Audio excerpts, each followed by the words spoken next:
أحمد حسن. بسم الله الرحمن الرحيم. ما أنت واحد إنه مرتية أبوان خالية أبوان بدون أحمد حسن ورنتي دون سنة والله هذا الذي كدعي جيبوتي سومالي ودحي قبل ديارسي قبل يجيب دون سنة تلعبه أو أي ما أنت تريسه أبوان كسر وأنا عبد الرزاق قلت تذكر سومالي وان سلامية bulshadii samarkaya samafalkay waradi salaamaya madaxweynaha qaaliga waan salaamaya dawaad iska ka garanaysaa qadiyad bay qaadeen Soomaaliya jacaylka ahayd aniga oo soo diyaar garoobin oo sidii adigu taqaaneen soo libsan ma gabayga duubaya way gabayga waa mid halgamaayba gabayga waxa la yiraahdaa horta madaxweyne lagu faano soo wadaa mudan war Jabuuti waxaad ka tiri waan jibaysanahay jidhicaayiga duushaya dalkaaga geesiyo jawaabaha tiirambaan muuse kugu jeclahay war jannada rabbi kugu casuun iyo muuse wabiidha jabin alla dadkeenu halkay jeclaayeen jidkii maray mabuujeed jeedsan cadowgiisa uma jabuhu alla jidiya ceel bixiya shacabkaagii baa ku jecel maasha allah war anigu igaad garan maya iyuuda waxaad tidhaa qarandan oo la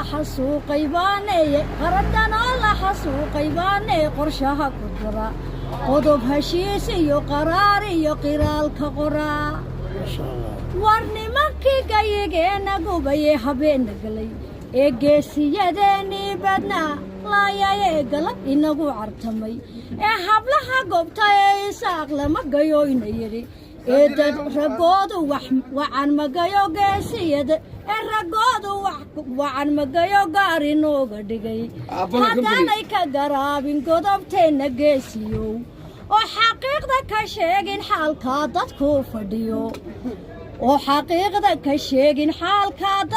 fadhiyo oo dadkeennii la xasuuqay xurmadoodii meel ku qorin haddaanay ka garaabin hanadow gunimadadii farmaajana hadal u gaaraanu sheegayaa war Soomaaliland way guurtayoo abid ma gaadhaysaan geedi dheer bay raratayoo abid ma gaadhaysaan galbatay Soomaaliland ee hagaasirina war ducadaadii ma iloobin hanadow dib baanu dhigay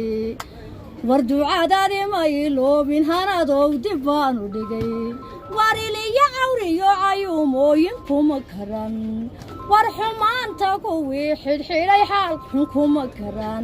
war xijaab adag iyo xifdiga mawle kaaga qari war ikhlaaska adkayso rabbi baa awoodda leh annaguna burdihiyo yaasiinkii baashaadan la taaganahay war baryada rabbi iyo ducada lagula bal socdaa oo cadow ka nixiyo carrada iyo dalkaa ku jecel wasalaamu calaykum gabayga maxaa la dhahaa ayaa haddana muuse ay ku soo laabtay